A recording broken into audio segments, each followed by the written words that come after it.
ஆமென். ஹல்லேலூயா. வேதத்தை எடுத்துக்கொள்வோம். எரேமியா தீர்க்க தரிசன புஸ்தகம் 18வது அதிகாரம். எரேமியா 18:6வது வசனம். இஸ்ரவேல் குடும்பத்தாரே, இந்த குயவன் செய்தது போல, இந்த குயவன் செய்தது போல நான் உங்களுக்கு செய்யக்கூடாதோ என்று, நான் உங்களுக்கு செய்யக்கூடாதோ என்று கர்த்தர் சொல்லுகிறார். கர்த்தர் சொல்லுகிறார். இதோ இஸ்ரவேல் வீட்டாரே, களிமண் குயவன் கையில் இருக்கிறது போல நீங்கள் என் கையில் இருக்கிறீர்கள். கர்த்தர் இந்த வார்த்தையை நமக்கு வாக்குத்தத்தமா இந்த மாதம் தந்து நம்மோடு பேசி உணர்த்தி வழிநடத்தி வருகிறார். குயவன் கையிலே களிமண் இருப்பது போல நீங்க என் கையில் இருக்கிறீங்க. ஆண்டவர் சொல்லுகிறார், இந்த குயவன் செய்தது போல நான் உங்களுக்கு செய்யக்கூடாதோ? யார் தங்கள் வாழ்க்கையில முழு உரிமையையும் முழு அதிகாரத்தையும் கர்த்தருக்கு கொடுக்கிறார்களோ அவர்கள் வாழ்க்கையின் முழுமையான காரியத்தையும் கர்த்தர் பொறுப்படுத்தி செய்ய வல்லவராயிருக்கிறார். இந்த நாளிலே பேசும்படிக்கு ஆவியானவர் இந்த வார்த்தையை தான் சிந்தையிலே கொண்டு வந்து இடைவிட ஆரம்பித்தார். ஆமென். நமக்கு நேரம் அதிகம் போகிறது, ஒரு பெரிய செய்தி. ஆனாலும் கொஞ்சம் சுருக்கமாய் சொல்ல வேண்டிய காரியங்களை மட்டும் சொல்லி ஜெபிக்க விரும்புகிறேன். நல்ல கவனமா கேளுங்க. நாம் எல்லாருமே அவரை தெய்வமாய் கொண்டிருக்கிற ஜனமாய் இருந்தாலும் நம்முடைய வாழ்க்கையில தேவன் முழுமையாய் A to Z எல்லாத்தையும் செய்யணும்னா நான் அந்த முழு அதிகாரத்தையும் அந்த முழு உரிமையையும் நான் அவருக்கு கொடுத்தாக வேண்டும். இந்த விசுவாசத்தினுடைய உச்சம் என்ன தெரியுமா? சரண்டர் பண்றது. ஆபிரகாம் ஈசாக்கை வச்சிட்டான் பலிபீடத்துல.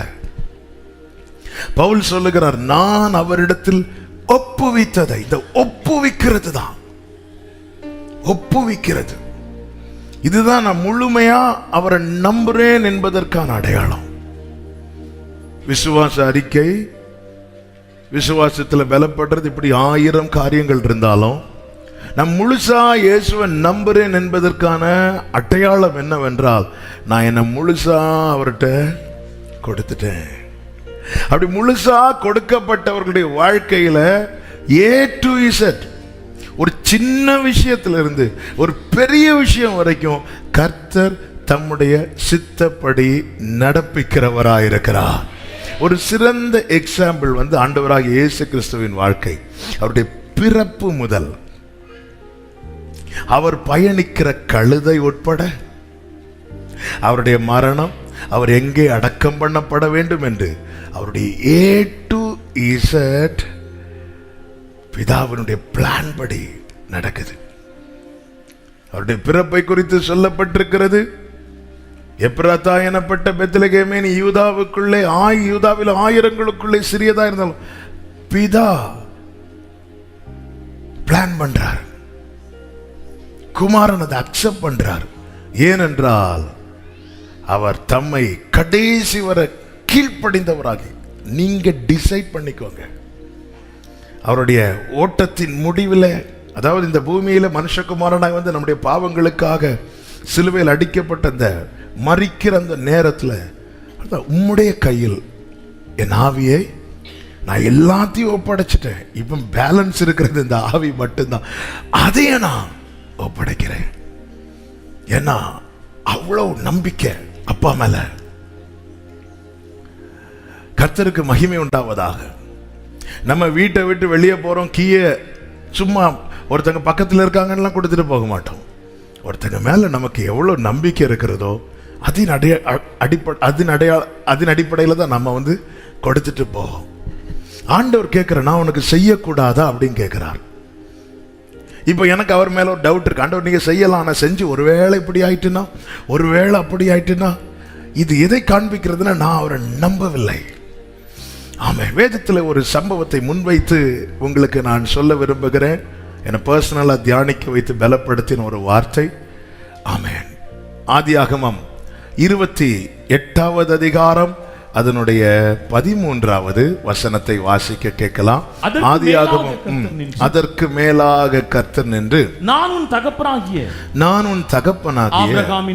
ஆபிரகாமின் தேவனும் ஈசாக்கின் தேவனுமாகிய கர்த்தர் நீ படுத்திருக்கிற பூமியை. ஆமென். ஆண்டவர் சொல்லுகிறார், முதலாவது யாக்கோபின் இடத்துல கர்த்தர் தம்மை வெளிப்படுத்துகிறார். இந்த சம்பவங்கள் தெரிந்ததுனால நான் டைரக்டா செய்திக்குள்ளே போக விரும்புகிறேன். வீட்டை விட்டு வெளியேற வேண்டிய ஒரு சூழ்நிலை யாக்கோபுக்கு வந்தது. காரணம் நமக்கு தெரியும். ஏசாவின் ஆசீர்வாதத்தை ஏசாவின் வேஷம் தரித்து போய் தகப்பனிடத்திலிருந்து வாங்கி கொள்வார். ஏசாவனை எப்படியாவது கொலை செய்ய வேண்டும் என்று அந்த அளவுக்கு கோபத்தில் இருக்கிறான். தாயார் தகப்பனோட ஆலோசனை பண்ணி யாக்கோபை அனுப்பி விடுகிறார்கள். இப்பொழுது யாக்கோபு ஒரு இடத்துக்கு வருகிறான். அங்கே கர்த்தர் அவனுக்கு தரிசனமாகிறார். மேல நிற்கிறார். ஒரு ஏணியை வைத்து தேவதூதர்கள் ஏறுகிறார்கள், இறங்குகிறார்கள். இது நடுவில் கர்த்தர் என்ன சொல்லுகிறார் அப்படின்னா, உன் தகப்பனாகிய ஆமென் ஆபிரகாமின் தேவனும் ஈசாக்கின் தேவனுமாகிய கர்த்தர் என்கிறார். அந்த இடத்துல யாக்கோபே உன்னுடைய தேவன் என்று அவர் சொல்லவில்லை.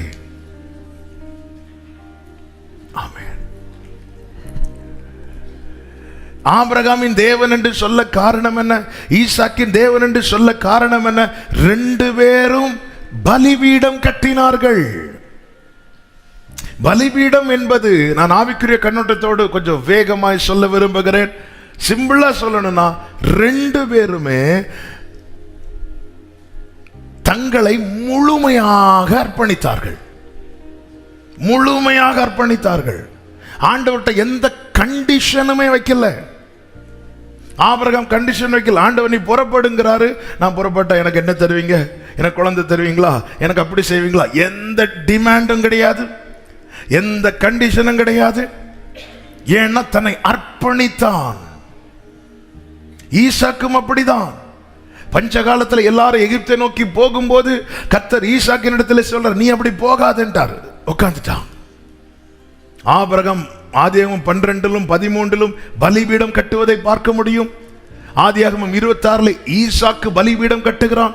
இந்த பலிபீடம் கட்டுகிறதின் அனுபவம் என்பது, நான் என்னை முழுமையாக ஒப்புவிக்கிறேன். இனி என் வாழ்க்கையை குறித்து எந்த ஒரு தீர்மானமும் எடுக்கிற அதிகாரத்தை, அந்த உரிமையை நான் அவருக்கு கொடுத்து விட்டேன். அவருக்கு கொடுத்து விட்டேன். இப்படி ஆபிரகாமை சந்தித்தவர், ஈசாக்கை சந்தித்தவர், யாக்கோவை சந்திக்கிறார். இங்கே சொல்லும்போது ஒரு செய்தி தெளிவாய் சொல்லப்படுகிறது. ஈசாக்குக்கு பையனா பிறந்ததுனால யாக்கோபே அவர் நான் உன் தேவன் என்று சொல்ல மாட்டார்.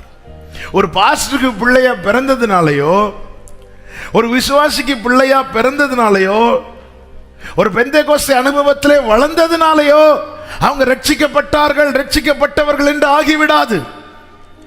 எனக்கும் தேவனுக்கும் இடையே எப்பொழுது ஒரு தனிப்பட்ட சந்திப்பு உண்டாகுதோ அங்கதான் என்னுடைய மாற்றமே ஆரம்பிக்கும். எங்க தாத்தா ஆபிரகாம், எங்க அப்பா ஈசாக்குன்னு சொன்னாலும் இங்க வேலைக்கு ஆகாது. ஆமென். ரட்சிப்பு கர்த்தருடையது. ஆபிரகாமை சந்தித்தவர், ஈசாக்கை சந்தித்தவர், இப்பொழுது யாக்கோபை சந்திக்கிறார். உண்மையாகவே யாக்கோபின் நிலை என்ன தெரியுமா? ஓன அழகுடைய நிலைமை. நேத்து வர கூடாரவாசி, வெளியே போய் பழக்கம் இல்லாதவன், அம்மா பின்னாடியே இருந்தவன், அம்மா கூடவே இருந்தவன். இதுதான் யாக்கோபு. ஆனா இப்போ வெளியேற வேண்டிய சூழ்நிலை. கர்த்தர் இப்பொழுது தம்மை வெளிப்படுத்துகிறார்.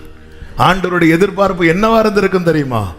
இவனுடைய தாத்தா பலிபீடம் கட்டினார், இவனுடைய அப்பா பலிபீடம் கட்டினார், இவனும் பலிபீடம் கட்டுவான் அப்படின்னு நினைச்சு ஆண்டவர் வந்து பேசும்போது யாக்கோபு சொல்றாரு, ஆண்டவரே நான் போற இடத்துல எல்லாம் நீர் என்னை காப்பாற்றி என் கூட இருந்து எனக்கு உண்ண உணவு உடுக்க உடை தந்தால் நீர் எனக்கு தேவனாயிருப்பேன்.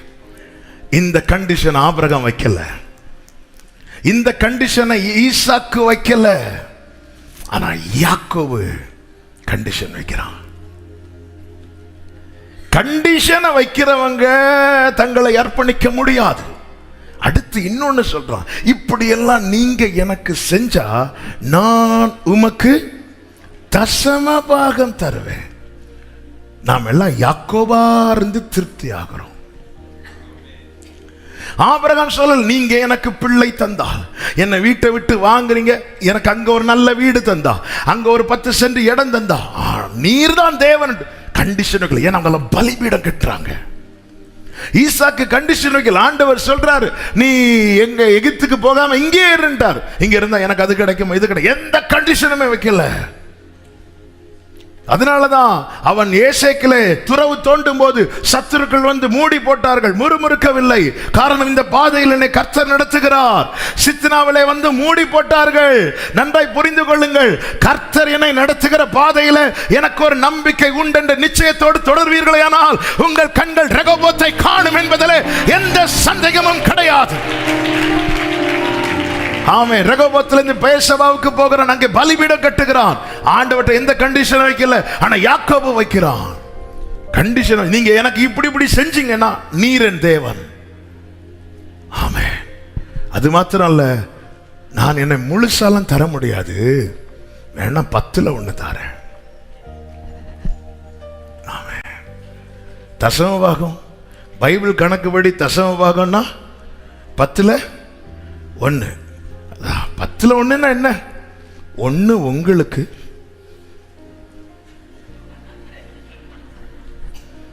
மீதி 9.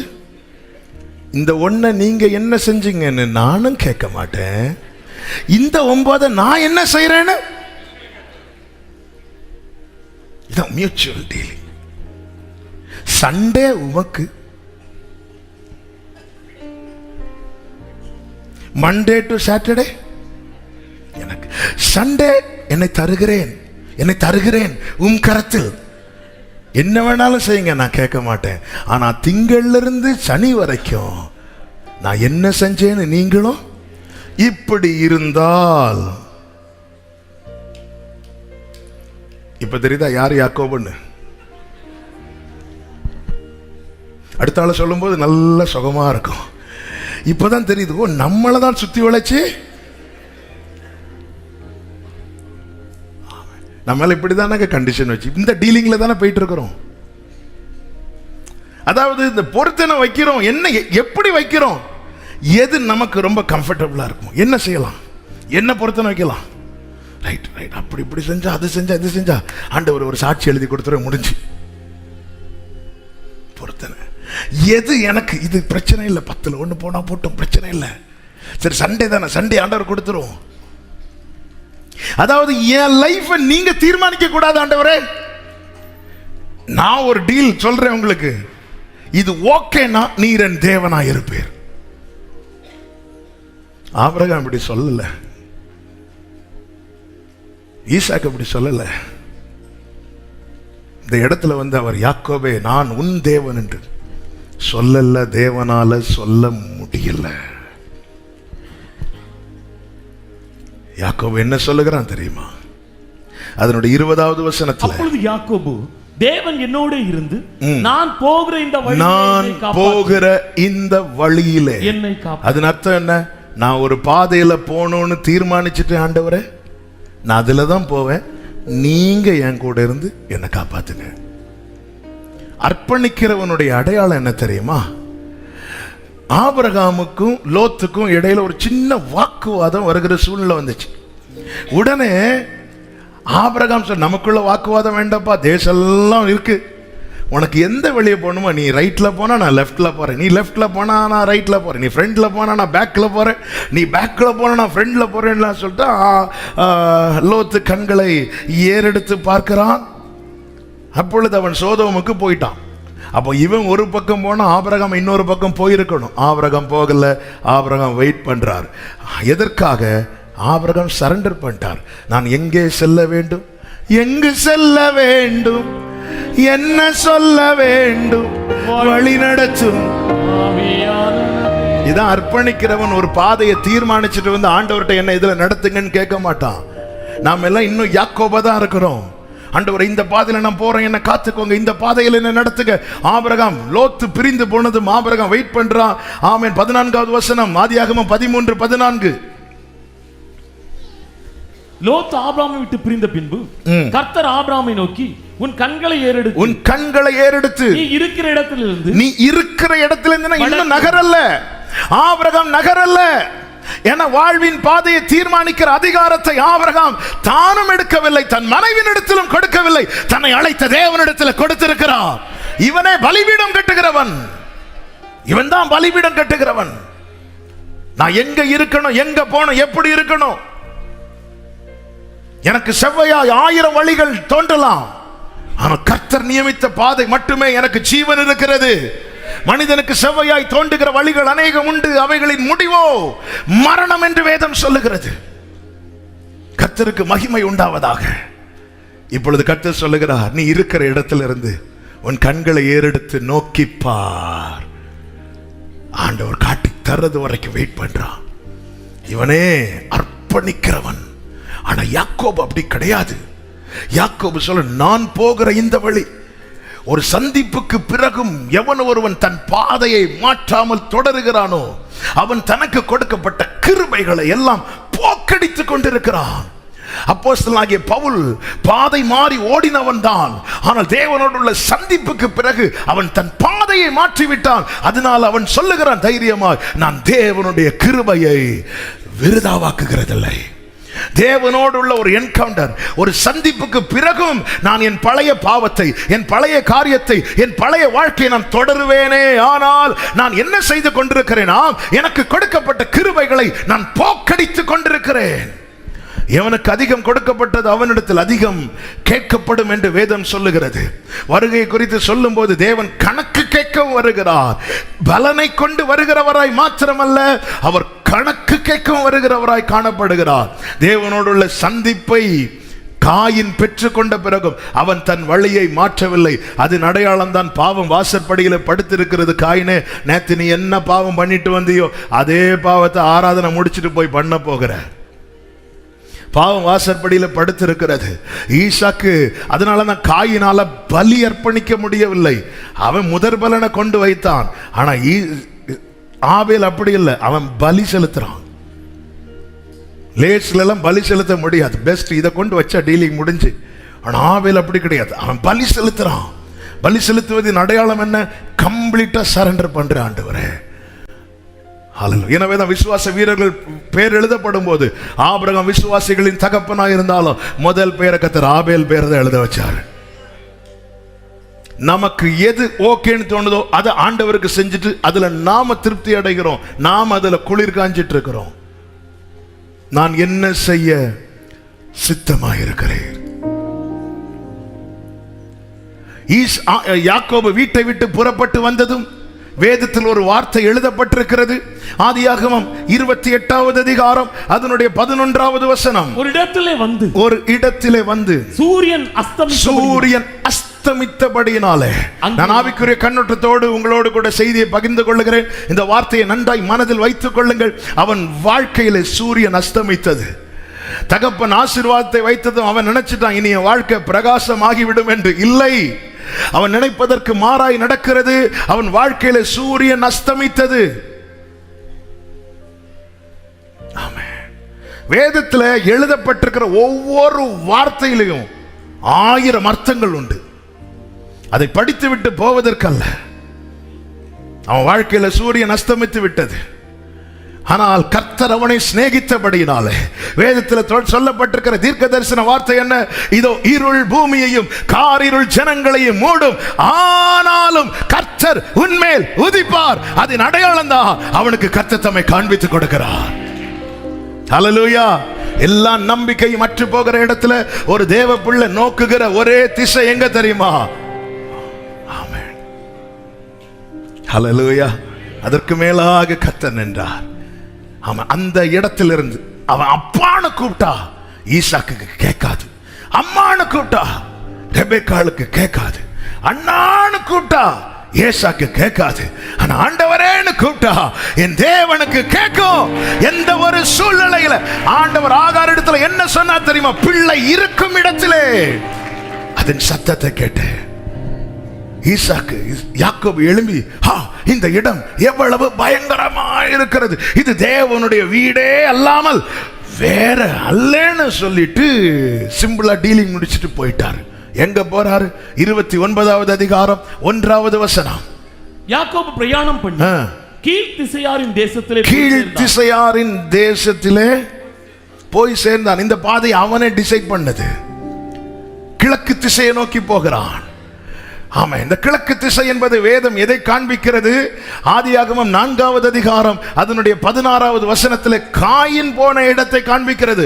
வேதத்தில் இப்படி ஒரு வார்த்தை எழுதப்பட்டிருக்கிறது, அப்படியே காயின் கர்த்தருடைய சந்நிதியை விட்டு புறப்பட்டு ஏதேன் கிழக்கான நோத் என்னும் தேசத்திலே குடியிருந்தான். தேவ சந்திப்புக்கு பிறகு எவன் ஒருவன் தான் நியமித்த பாதையில் தான் செல்வேன் என்று சொல்லுகிறானோ அவன் யாக்கோபாய் இருந்தாலும் அவன் தேவ சந்நிதியை விட்டு புறப்படுகிறவனாய் இருக்கிறான். அவ்வளோ பெரிய தேவன் என்னை சந்திக்க வந்ததுக்கு அப்புறம் இல்ல, நான் வச்சது ஆண்டவரே, நான் இந்த பாதையில தான் பயணிப்பேன் என்றான். அதனாலதான் சங்கீதக்காரனை கொண்டு கர்த்தர் சொல்லுகிறார், என் ஜனம் எனக்கு செவி கொடுத்தால் எவ்வளவு நலமா இருக்கும். அவங்க மட்டும் அப்படி செஞ்சுட்டாங்கன்னா நான் சீக்கிரத்தில் உன் எதிராளிகளை தாழ்த்தி, ஏன்னா உரிமை கொடுக்கல ஆண்டவரை. என்னாலெல்லாம் இந்த வயசுல, இந்த சின்ன வயசுல என்னாலெல்லாம் அர்ப்பணிக்க முடியாது. எங்க தாத்தா செஞ்சிருக்கலாம், எங்க அப்பா செஞ்சிருக்கலாம். நான் ஒரு பாதையில போறேன், நீங்க என் கூட வாங்க, எனக்கு வேண்டியடுங்க, என்னை ப்ரொடெக்ட் பண்ணுங்க, என்னை திருப்பி கொண்டு வந்துடுங்க. இவ்வளவு செஞ்சீங்கன்னா நீங்க என் தேவனா இருப்பீங்க. நான் உங்க பிள்ளையா இருப்பேன்னு கூட இல்லை, நான் உங்களுக்கு தசமமாக தருவேன். கால் போன போக்கிலும் மனம் போன போக்கிலும் வாழ்ந்து விட்டு ஒரு மாசம் ஆகும்போது தசமமாக கொடுத்தது ஏதோ நம்ம தேவனை பிரியப்படுத்துறது மாதிரி நம்மளையே நாம ஏமாத்திட்டு இருக்கிறோம். துன்மார்க்கத்தில் துணிந்து நடக்கிறவன் தேவ சமூகத்தில் காணிக்கை கொண்டு வரும்போது ஏசாயா தீர்க்கதரிசியை கொண்டு கர்த்தர் சொல்லுகிறார், உன் காணிக்கை, உன் பலிகளின் திரள் எனக்கு என்னத்துக்கு என்று கேட்கிறார். தேவன் கிருபையா இறங்கி சந்திக்கிறார். நாம் அல்ல அவரை தேடி போனது, அவர்தான் நம்மை தேடி வந்தது. யாக்கோவே, உனக்கு அவர் யாருன்னு தெரியாத போதே அவர் தம்மை உனக்கு காண்பித்திருக்கிறார், தம்மை உனக்கு அறிமுகப்படுத்துகிறார். நீ எல்லாவா போய் அவரிடத்தில் உன்னை அறிமுகப்படுத்த வேண்டும். ஆனால் அவரே தம்மை உனக்கு அறிமுகப்படுத்தின பிறகும் உன்னால அவர் சமூகத்தில் உன்னை அர்ப்பணிக்க முடியல. பாத்தியா, நாம் போகிற இந்த வழியிலே, அதாவது நீங்க என்ன சந்திக்கிறதுக்கு முன்னாடி என்ன செய்யணும்னு தீர்மானித்தானோ, நீங்க என்ன சந்திச்சாலும் நான் அதுதான் செய்வேன். அவன் கீழ்த்திசையை நோக்கி. கீழ்த்திசை என்பது வேதத்தில் எதை காண்பிக்கிறது? கர்த்தருடைய சந்நிதியை விட்டு புறப்பட்டான். 20 வருடம் லாபான் வீட்டில் இருக்கிறான். அந்த 20 வருடத்தில் தேவனோடு எந்த கான்டாக்டுமே இல்லை. ஆனா தேவன் உண்மை யோசேப்பின் வஸ்திரத்தை வச்சு யாக்கோபை ஏமாத்துறாங்க. ஆண்டவர் ஃபுல்லா மன்னிச்சு விட்டாலும் சில நேரத்தில் இப்படி எல்லாம் விளையாட்டு காட்டுவார். ஆமே, அதே வஸ்திரத்தை போட்டு தானே ஏமாத்தணும். மூத்தவேன்னு சொல்லி நம்ம அண்ணன் இப்போ வாங்கிட்டு வரும்போது இளையவான்னு சொல்லி இதை வச்சு யாக்கோபுக்கு எப்படி ஜெபம் பண்ண முடியும்? அதனால சரி சகித்து கொண்டு இருப்போம். அதுக்குன்னு இப்படி தண்டனையா? சிலருக்கு அதான் புலம்பல். அடிக்கலாம் ஆண்டவர், அதுக்காக சகோதரர்கள் வந்து யாக்கோபிட்ட ஒரு பொய்ய சொன்னாங்க.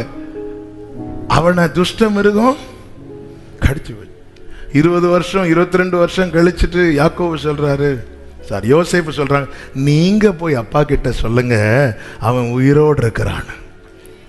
எல்லாரும் தலைய, இதற்கு நீங்கள் சிமியோனை கட்டி போட்டது போல எங்களை, ஏன்னா இவங்க தான் சொன்னாங்க அவன் மரித்து விட்ட, நீயே போய் சொல்லு. ஆமென். நம்மளை திருத்துறதுக்கு தேவன் என்ன வேணாலும் செய்வார். 20 வருஷம் கர்த்தருக்கு மகிமை. நல்ல கவனமா கேளுங்க. லாபான் வீட்டில இருந்து இப்பொழுது புறப்படுகிறான். சொல்லுகிறான், ஆண்டவரே, வெறுங்கையா நான் இந்த யோர்தானை கடந்து எனக்கு 2 பரிவாரங்களை தந்தீர். சூப்பர், நல்லது யாக்கோபே.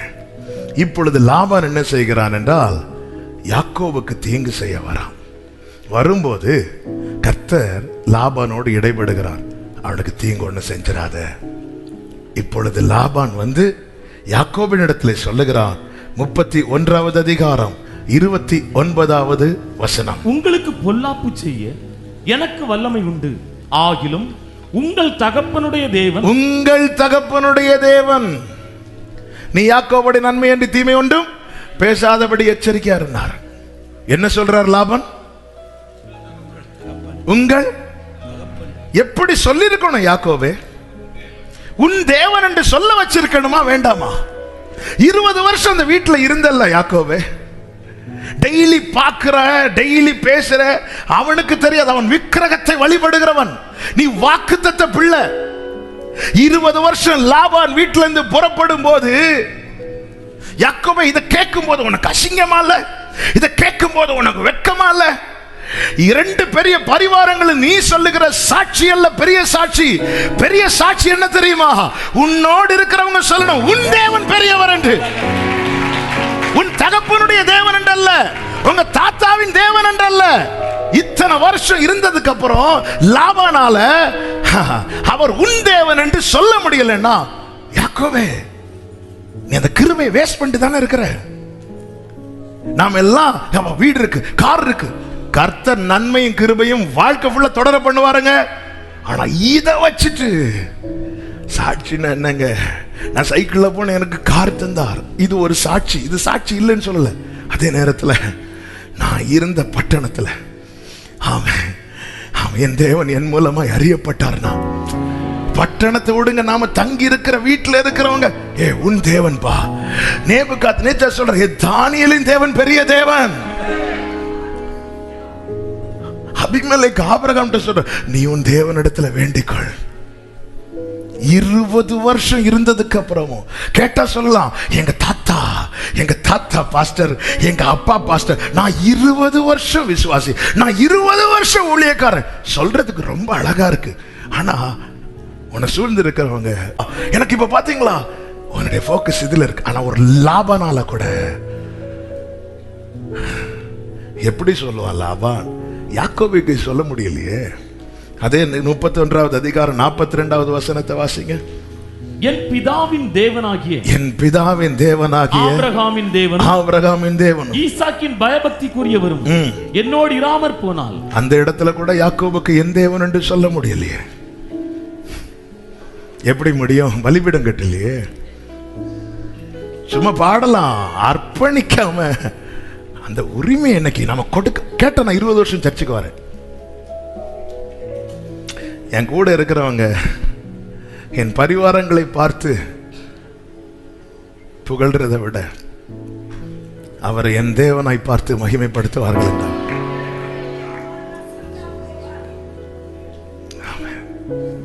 யாக்கோபால சொல்ல முடியல. இந்த 20 வருஷம் யாக்கோபெல்லாம் எப்படி சொல்லி வந்திருப்பாருன்னா, எங்க அப்பாவுக்கு ஒரு தேவன் உண்டு, எங்க தாத்தாக்கு ஒரு தேவன் உண்டு. அதுதான் லாபான் கேட்டுட்டு வந்திருக்கிறான். அவன் கேட்டு வந்தவன் சொல்லுகிறான், உன் தகப்பனுடைய தேவன். இந்த இடத்துல இதை விட பனிஷ்மெண்ட் என்ன யாக்கோபே? அவரை உன் தேவன் என்ன பிரகடனப்படுத்தாம நீ எங்க பயணித்துக் கொண்டிருக்கிற? கானான் பயணமோ நல்லாதான் இருக்கு. ஆனா ஒரு சாட்சி உன் கூட வாழ்ந்தவங்க, உன் வீட்டில் இருக்கிறவங்க, உன் பக்கத்து வீட்டில் இருக்கிறவங்க, உன் கூட வேலை பார்க்குறவங்க, ஒரு சாட்சி, எப்பா உன் ஆண்டவர் பெரியவர்ப்பா சொல்ல முடியலன்னா எங்க போயிட்டு இருக்கிறோம்? கானானுக்கு. எதுக்கு கானானுக்கு போறீங்க? அங்க ஃபுல்லா தரையில கோல்டா. சிலர் போறதே அங்க கடை தொடங்க.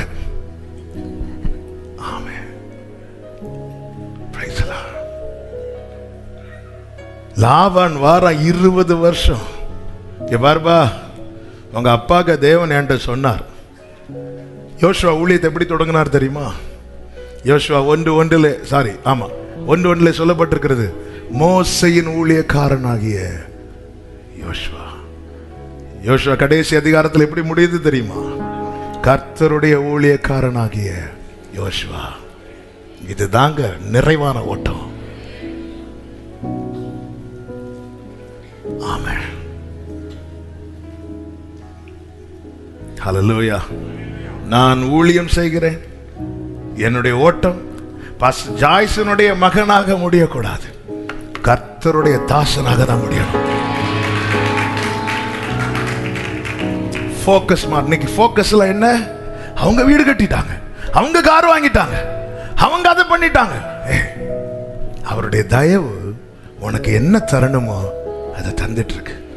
ஆனா இதை விட்டுட்டு யாக்கோபே 7 வருஷம் கடினமா ராகேலுக்காக வேலை பார்த்த, அதுல ஏமாத்திட்டாரு.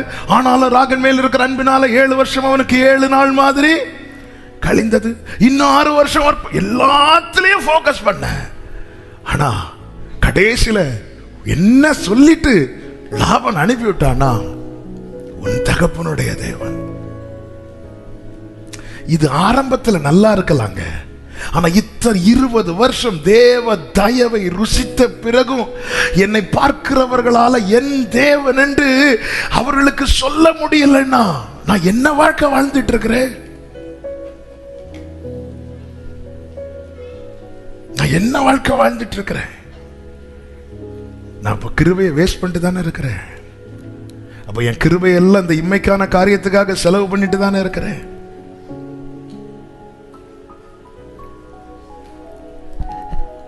யாக்கோபுக்கு அப்பவும் உணர்வில்லை, அவர் புறப்பட்டு போயிட்டு இருக்கிறார். இப்ப ஏசா வராங்கிற செய்தி வருது. யாக்கோபுக்கு இதுக்கு மேல தாண்ட முடியல. இதுக்கு முன்னாடி இன்னொரு சம்பவம் நடந்துச்சு. அந்த சம்பவம் என்ன தெரியுமா? தேவன் யாக்கோபை சந்தித்தார். சந்தித்து தாமாக வந்து சந்திக்கிறார். அப்பொழுது இந்த இடம் எவ்வளவு பயங்கரமா இருக்கிறது, இது தேவனுடைய வீடே அல்லாமல் வேறல்ல, இது பெத்தேல் சொல்லிட்டு புறப்பட்டார். ஒரு கல்ல நாட்டி அபிஷேகம் பண்ணிட்டு போயிட்டார். அதே யாக்கோபு அடுத்த அதிகாரத்தில் ராகேலை சந்தித்தான். ராகேலை சந்தித்த போது இதுவரை ராகேலை பார்த்தது கிடையாது, போட்டோ கூட பார்த்தது கிடையாது. ஆனா ராகேலை பார்த்ததும் யாக்கோபு என்ன செய்தானா? முத்தம் செய்து சத்தமிட்டு அழுது. இதை நீ அங்கெல்லாம் அழுது இருக்கணும். நீ தேடி போய் மனுஷன்ட்ட அழுற, ஆனா உன்னை தேடி வந்தவர்கிட்ட உன் இருதயத்தை ஓபன் பண்ண மாட்டேங்கிற. நீ அப்பான்னு கூப்பிட்டா ஈசாக்கு செவி தர மாட்டார், அம்மானு கூப்பிட்டா உனக்கு ஆண்டவரே தெரியாது. அப்படி இருந்து அவர் நீ இருக்கிற இடத்துல அதற்கு மேல வந்து தம்மை உனக்கு அறிமுகப்படுத்தும் போது அந்த இடத்துல உன் வேதனை கொட்டி இருக்கணுமா வேண்டாமா? அங்கெல்லாம் நீ தேவனுடைய வீடு 1000 ஸ்தோத்திர புக் வச்சு படிக்கிறது மாதிரி, நீ தேவனுடைய வீடு இல்லாமல் ஸ்தோத்திரம் வேறல்ல, ஸ்தோத்திரம் உள்ள இருந்து ஒண்ணு வராது. ஸ்தோத்திரம் அன்னைக்கு புக்கு போச்சுன்னா ஸ்தோத்திரமும். உனக்கு எவ்வளவு வேதனை யாக்கோவே, வீட்டை விட்டு வெளியே வர சூழ்நிலை, எங்க போகணும்னு தெரியல.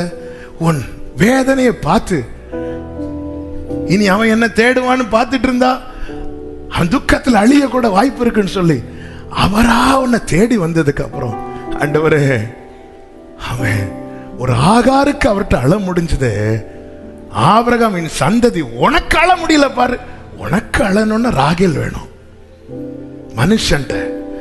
மனுஷங்கிட்ட அழுறவங்க கர்த்தர்கிட்ட அழ மாட்டாங்க. கர்த்தர்கிட்ட அழுறவங்கள எந்த மனுஷங்கிட்ட கர்த்தர். சிலருக்கு அழணும்னா மனுஷன் வேணும். ஒரு தேவனை தெய்வமாய் கொண்ட பிறகு இன்னார் மட்டும் எனக்கு இருந்திருந்தாங்க என்ன செய்யுங்க, போயிருந்தா அவங்கள்ட்ட அழுதுட்டு இருப்பீங்க. அதனாலதான் தூக்கிட்டாரு. அவரா வந்து சந்திக்கிறார். அவர்கிட்ட உனக்கு அழ முடியல, அவர்கிட்ட சோதர ஆண்டவரை காத்துக்கோங்க. இயேசு தெய்வமே எந்த தெய்வமே ஏழை பிள்ளைனா ராகேல் இதுவரை நீ பார்த்ததே கிடையாது.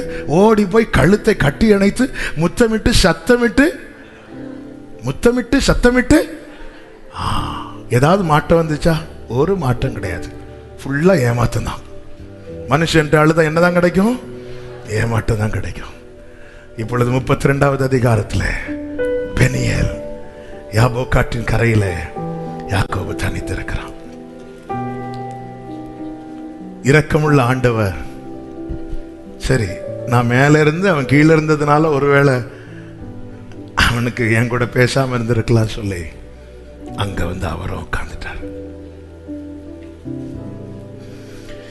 வேதம் இப்பொழுது என்ன சொல்லுகிறது தெரியுமா? ஓசியா 12:4 சொல்லப்பட்டிருக்கிறது, அவன் தூதனானவரோட போராடி மேற்கொண்டான். அடுத்த வார்த்தை, அழுது அவரை நோக்கி கெஞ்சினான். அழுது அவரை நோக்கி கெஞ்சினான். யாக்கோபே, இந்த மட்டும் நீ 20 வருஷத்துக்கு முன்னாடி செஞ்சிருந்தேன்னா,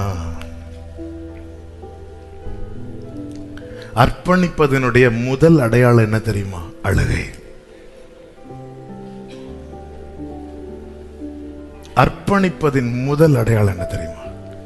ஏன்னா எல்லாரும் பாருங்க, எல்லாரும் லைட்டா சிரிக்க பார்க்கலாம், சிரிக்க முடியுது. அழுங்கன்னு சொன்னா அழ முடியுமா? அழணும்னா வலிக்கணும், வலிக்கணும்னா உடையணும்.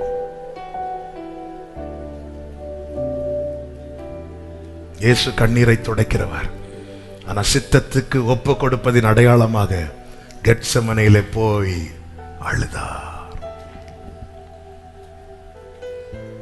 ராகேல்ட்ட அழுத, என்ன யூஸ்?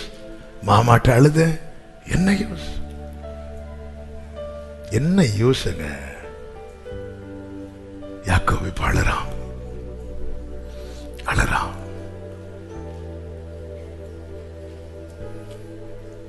ஒருத்தர் தேவ சமூகத்தில் அழ தொடங்கிட்டான், அவன் அர்ப்பணிக்க ரெடி ஆயிட்டான்னு அர்த்தம்.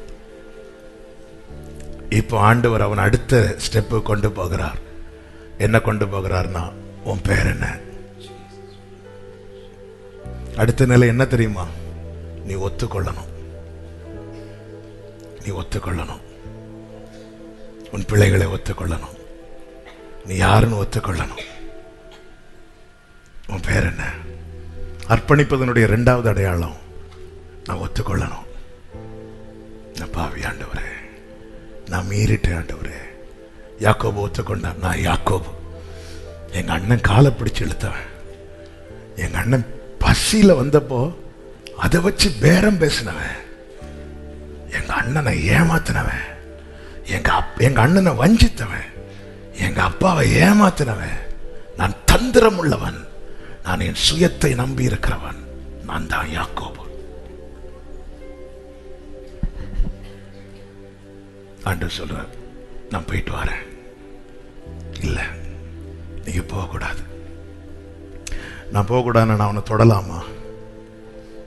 தொடலாம். எங்க தொடணும்? எங்க வேணாலும் தொடலாம். இதான் அர்ப்பணிக்கிறவன். ஆண்டவர் கையை வைக்கிறார். அர்ப்பணிக்காம அந்த குயவன் இந்த களிமண்ணை தொடமாட்டார். அதன் அடையாளம் தான். அர்ப்பணிக்கிறதுக்கு முன்னாடி வர கர்த்தர் என்ன சொல்லிட்டு இருக்கிறார் தெரியுமா? நான் போகட்டும், நான் போகட்டும், நான் போகட்டும். அதன் அர்த்தம் என்ன? நீ விட்டு கொடுக்காம அவர் உன்னை பிடிக்க மாட்டார். இவன் அவரை பிடிச்சிட்டு இருக்கிறான். இவன் பார்க்கறான், இதுக்கு மேல என்னால் உங்களை பிடிக்க முடியாது. அப்போ யாக்கோபே, ஒரே வழிதான் இருக்கு, உன்னை விட்டு கொடுத்துரு. நான் என்ன விட்டு கொடுத்தா, நான் உன் வலது கரத்தை பிடித்து, நான் உன் வலது கரத்தை பிடித்து, நான் அவரை பிடிக்கிறதை விட அவர் என் கரத்தை பிடிப்பதுதான் எனக்கு ஆசீர்வாதம். நான் எனக்கு தேவை வரும்போது அவரை பிடிப்பேன், எனக்கு லகுவானதை விட்டுருவேன். இல்ல இல்ல, ஐ சரண்டர். ஆண்டவர் முதல்ல என்ன செய்தார் தெரியுமா? இனி உன் பெயர் யாக்கோபு எண்ணப்படாமல்.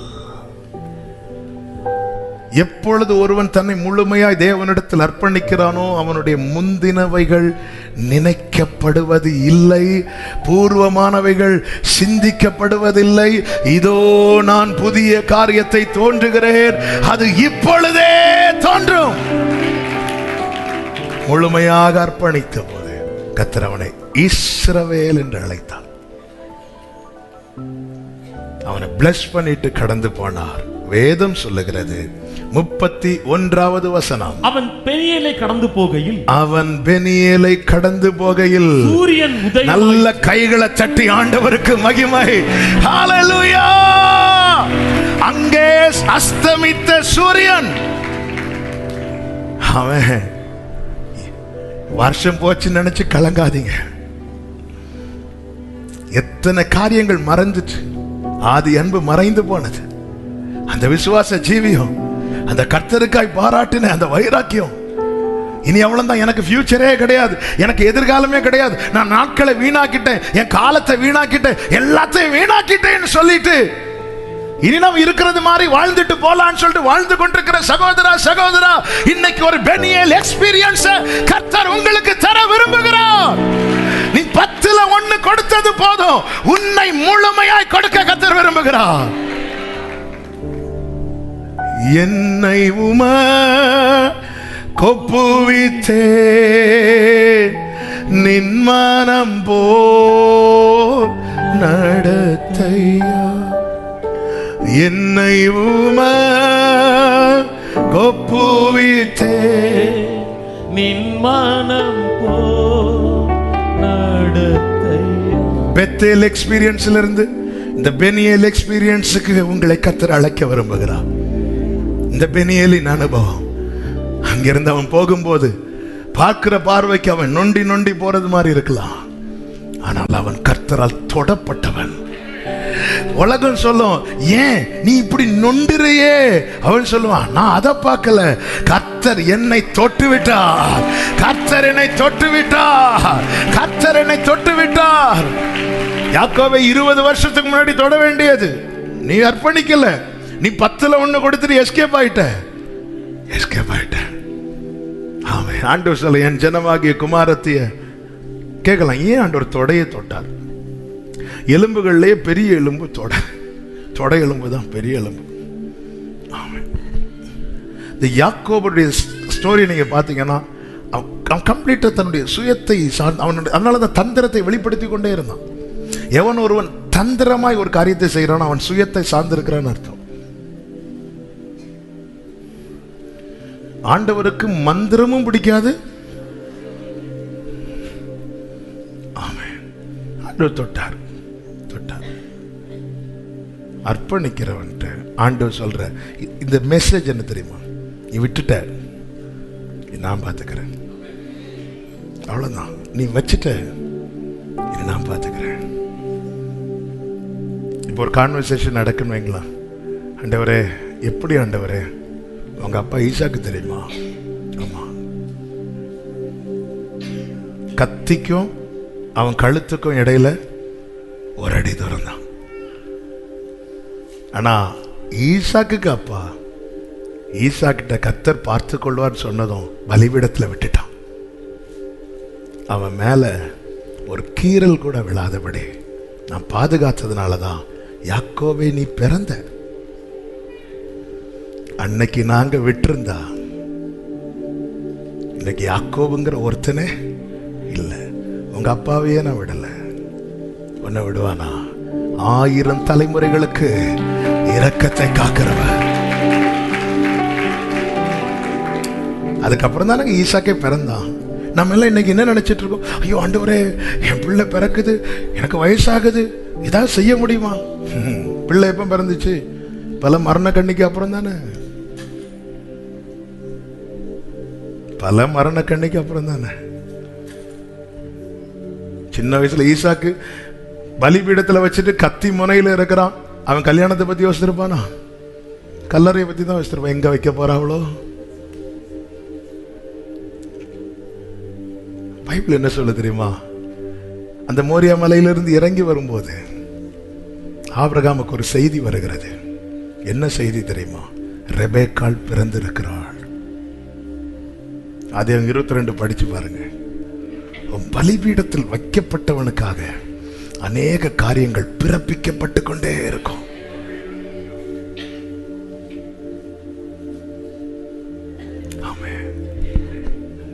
இன்னைக்கு 10ல் 1 டீலிங்க விட்டுட்டு ஐ சரண்டர். இப்ப யாக்கோபின் ஓட்டம் முடிய போகுது. பிள்ளைங்கள் எல்லாம் பக்கத்துல கூப்பிடுறாரு. மாமனார் கிட்ட என் தேவன் என்று அவனுக்கு சொல்ல முடியல. ஆனால் எப்பொழுது இந்த பெனியேல் எக்ஸ்பீரியன்ஸ், பெனியேலின் அனுபவம் வந்ததோ, எல்லா பிள்ளைகளை கூப்பிட்டு ஆசீர்வதிக்கும் போது யோசேப்பின் இடத்துல சொல்லுகிறான். ஆதியாகமம் 49வது அதிகாரம் 26 ஐந்தாவது உன் தகப்பனுடைய தேவனாலே ஹல்லேலூயா அப்படி ஆயிற்று. ஹல்லேலூயா. கைகளை உயர்த்தி ஹல்லேலூயா. ஆண்டவரே, இதுவரை எனக்கு சொல்ல முடியல. எங்க அப்பா தேவன், எங்க அப்பாக்கு தேவன் தான் சொல்ல முடிஞ்சது. ஆனா இப்ப நான் சொல்லுவேன், நீர் என் தேவன். ஆண்டவர் தாவீதை கொண்டு எப்படி எழுதினார் தெரியுமா? யாக்கோபின் தேவனை தன் துணையாக கொண்டிருந்து தன் தேவனாகிய கர்த்தர் மேல் நம்பிக்கை வைக்கிறவன் பாக்கியவான்.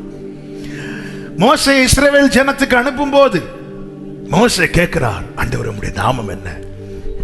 ஆண்டவர் தம்முடைய நாமத்தை வெளிப்படுத்தும் போது யாத்ராகமம் 3:15 மேலும் தேவன் மோசேயை நோக்கி, ஆபிரகாமின் தேவனும் ஈசாக்கின் தேவனும் யாக்கோபின் தேவனுமாயிருக்கிற உங்கள் பிதாக்களுடைய தேவனாகிய கர்த்தர் வாசிங்க, என்னை உங்களிடத்திற்கு அனுப்பினார் என்று நீ இஸ்ரவேல் புத்திரருக்கு சொல்வாயா. அடுத்த வார்த்தை, என்றைக்கும் இதுவே என் நாமம், தலைமுறை தலைமுறை தோறும் இதுவே என் பேர் பிரஸ்தாபம். ஹல்லேலூயா.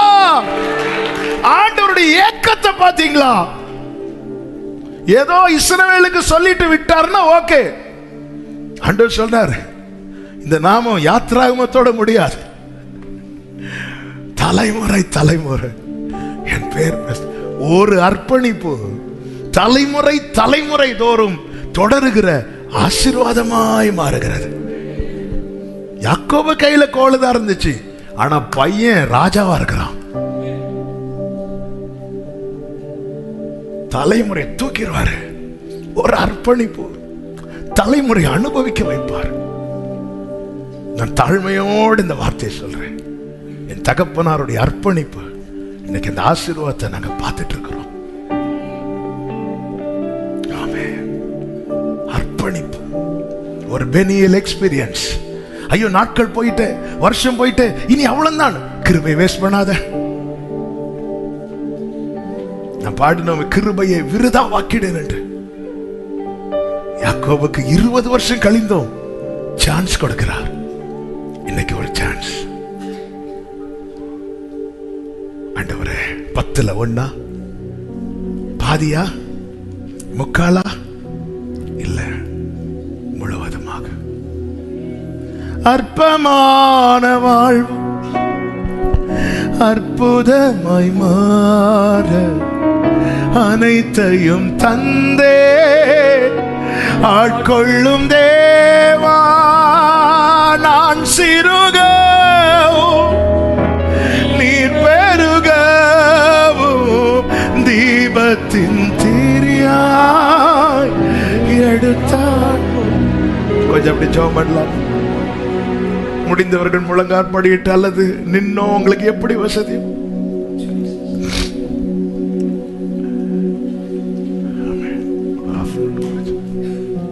ஒரு பெனியல் எக்ஸ்பீரியன்ஸ் எனக்கு வேணும். எத்தனை சந்திப்புகளை நான் கடத்தி விட்டேன். பிரியமானவர்களே, அந்த பெனியலின் அனுபவத்துக்கு பிறகு நடந்தது என்ன தெரியுமா? யோசேப்பு ரதங்களை விடுகிறான். அப்பா, உங்களை கூட்டிட்டு போக தம்பி ரதத்தை விட்டுருக்கான்னு சொன்னதும் உடனே ஏறி ரதத்துல உட்காரல. ஏன்னா இவன் யாக்கோபு அல்ல, இவன் இஸ்ரவேல். தீர்மானம் எடுக்கிறது யோசேப்பு அல்ல, கர்த்தர். அவன் எங்க போகிறான் தெரியுமா? பெயர்செபாவுக்கு போகிறான். அது 46வது அதிகாரம். போய் பலிபீடம் கட்டி பலி செலுத்திட்டு வெயிட் பண்றான். ஆண்டவர் என்ன சொல்றாரு? ஆண்டவர் சொல்றாரு, யாக்கோபே நீ போ. அதுக்கப்புறம் போகல. அடுத்து யாக்கோபே நானும் உங்களோட வரேன். ஹல்லேலூயா, ஹல்லேலூயா. பைபிள் சொல்லுது, அதுக்கப்புறம் யாக்கோபு புறப்பட்டு போனாராம். ஹல்லேலூயா, ஆமென். ஆண்டவரே, இந்த பெனியல் எக்ஸ்பீரியன்ஸ் எனக்கு வேணும்னு சொல்றவங்க மாத்திரம் உங்க 2 கரங்களை வானத்துக்கு நேராக உயர்த்து. இந்த பெனியலின் அனுபவம் பெத்தேலின் அனுபவத்தை தாண்டினது. இது பெனியலின் அனுபவம் எனக்கு வேணும்பா. அற்பமான வாழ்வு அற்புதமாய் மாற அனைத்தையும் தந்தே ஆட்கொள்ளும் தேவா. அற்பமான வாழ்வு அற்புதமாய் மாற அனைத்தையும் தந்தே ஆட்கொள்ளும் தேவா. நான் சிறுகவோ நீ பெருகவோ, நான் சிறுகவோ அவன் தீபத்தில் திரியாய் எடுத்தாட்கொள்ளோ. கல்வாரி சிநேகம் கரைத்திடும் என்னை, கல்மணமாற்றி கரைந்தோட செய்யோ. கல்வாரி சிநேகம் இருண்டதோர் வாழ்வு, இருண்டதோர் வாழ்வு இன்னமும் வாழ்வோ. இனியாவது திருமுகம் காண மலக்கமரோ சந்தனரே லகனாரா. ஆமென். நாதானின் ஸ்நேகம் பெருகட்டும் என்னில்.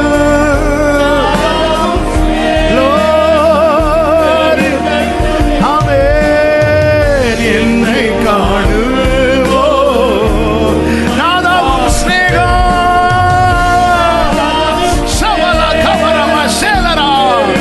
பெருகட்டும் ஆண்டவரே.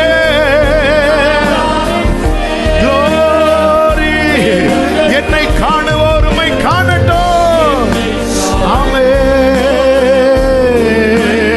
அல்லேலூயா.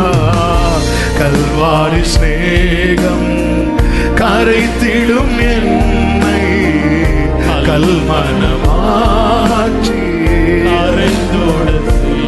ஆமென். எல்லாரும் கண்களை மூடி.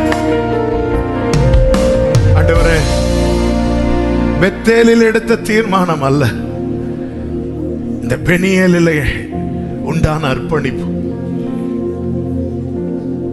நான் உங்களை பிடிக்கிறது இல்லப்பா, நீங்க என்ன பிடிக்கணும்.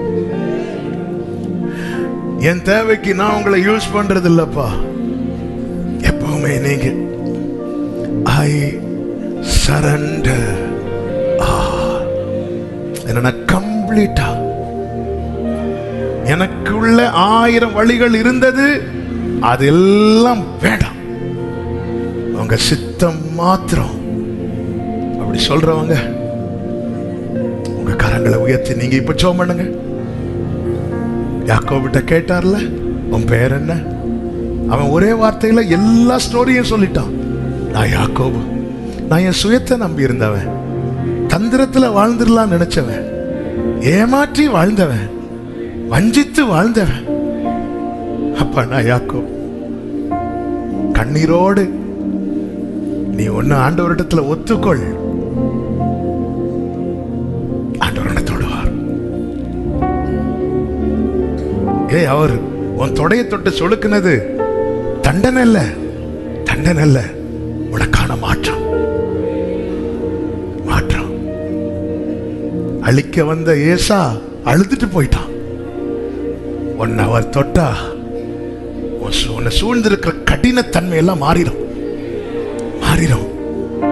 ஆண்டவரே, எனக்குள்ள நிறைய எண்ணங்கள் இருந்துச்சு. நான் ஒரு பெத்தேல் அனுபவத்தை அனுபவிக்க தான் வந்தேன். ஆனா என்ன பெனியேலின் அனுபவத்துக்குள்ள கொண்டு வந்திருக்கிறீங்க. இது நீர் எனக்கு தந்த வாய்ப்பாய் பார்க்கிறேன். நான் நினைச்சிட்டேன் என் வாழ்க்கையெல்லாம் வேஸ்ட் பண்ணிட்டேன், என் வாழ்க்கையில நான் வீணாக்கிட்டேன். இல்ல இல்ல இல்ல, எனக்கு நீர் ஒரு புதிய துவக்கத்தை தரவே இந்த நாளில் இந்த சத்தத்தை என் காதுகளிலே கேட்க பண்ணி இருக்கிறேன்.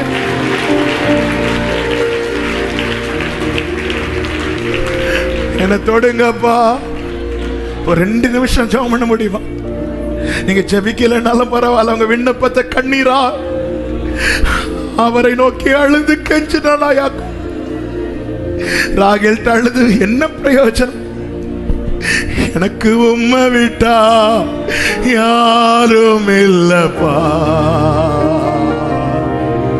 உங்க அன்பை விட்டா எதுவும் இல்லப்பா. எனக்கு உம்மை விட்டா, எனக்கு உம்மை விட்டா யாரும் இல்லை, ஏம மலரா க்ளோரி ஆசைன்னு சொல்லுங்க.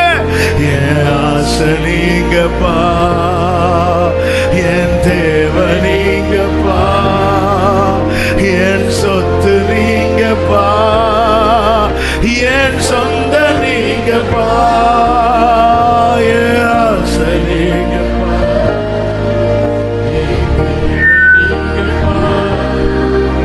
என் சொத்து நீங்கப்பா.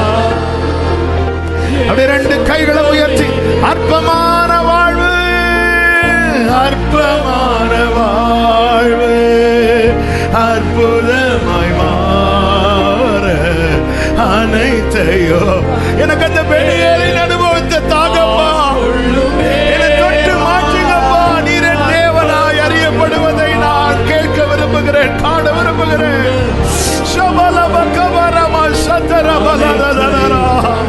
ஒரே மாமா சே ஒரே சத்தமாய் நான் சிறுக, நான் சிறுக.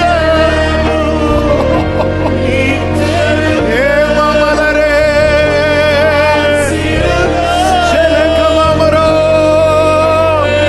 தீபத்தின் திரியாய், தீபத்தின் திரியாய். சொல்லுங்க, நான் சிறுகவோ ஏசப்பா, என்னை தொடுவீராக, மாற்றுவீராக. முழுமையாய் முழுமையாய் முழுமையாய் தருகிறேன். தீபத்தின்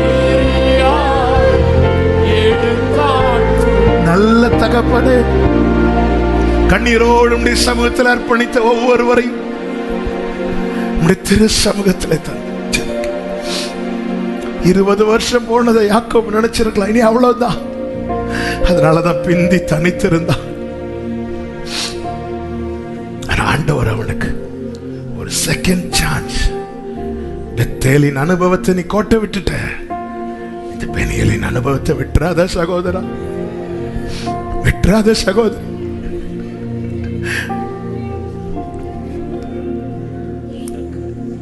கர்த்தர் உன்னை உருவாக்க விரும்புகிறார்.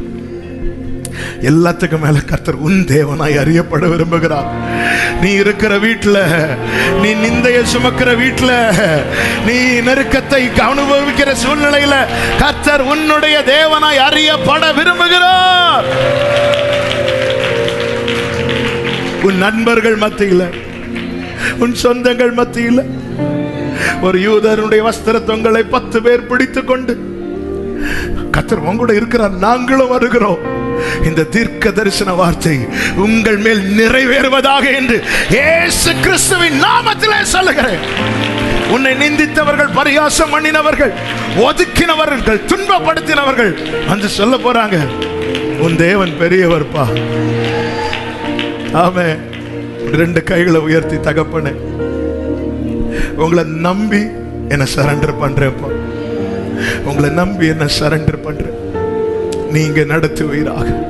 கைப்பிடித்து நடத்துங்க, கைப்பிடித்து நடத்துங்க. யாக்கோபு கையை பிடிச்சுங்க, பூச்சின்னு தெரிஞ்சு பத்திரமா நடத்துனீங்க. ஏசா கைக்கு கொடுக்காம நடத்துனீங்க, லாபாண்ட விட்டு கொடுக்காம நடத்துனீங்க. எனக்கு நியமித்த ஓட்டத்தை ஓடி முடிக்கும் வரைக்கும் நீங்க நடத்துங்கப்பா, நீங்க நடத்துங்கப்பா. எல்லார் மேல கிருபை இருப்பதாக தாழ்த்துகிறோம். இந்த வாரம் ஒவ்வொருவருக்கும் ஆசீர்வாதமான வாரமாய், நன்மையான வாரமாய் கர்த்தர் மாற்றி ஒவ்வொருவரையும் ஆசீர்வதித்தரலாம். கிருபைக்குள்ள மறைத்துக் கொள்ளும். மகிமை கனம் எல்லாமும் ஒருவருக்கே செலுத்துகிறோம், இரட்சகர் இயேசு கிறிஸ்துவின் நாமத்தில் பிதாவே, ஆமென். சேர்ந்து சத்தமாய் சொல்லுவோம், என் ஆத்துமாவே கர்த்தரை ஸ்தோத்திரி, என் ஆத்துமாவே கர்த்தரை ஸ்தோத்திரி, கர்த்தர் செய்த சகல உபகாரங்களை மறவாதே. ஆமென். நம்முடைய கர்த்தராகிய இயேசு கிறிஸ்துவின் கிருபையும், பிதாவாகிய தேவனுடைய அன்பும், பரிசுத்த ஆவியானவருடைய ஐக்கியமும் சிநேகமும் பாதுகாவலும் நம் அனைவரோடும், எல்லா பரிசுத்தவான்களோடு கூட கர்த்தருடைய வருகை மட்டும் தங்கியிருப்பதாக. ஆமென். ஹalleluya. God bless you. கர்த்தர் உங்களை ஆசீர்வதிப்பாராக. ஆமென்.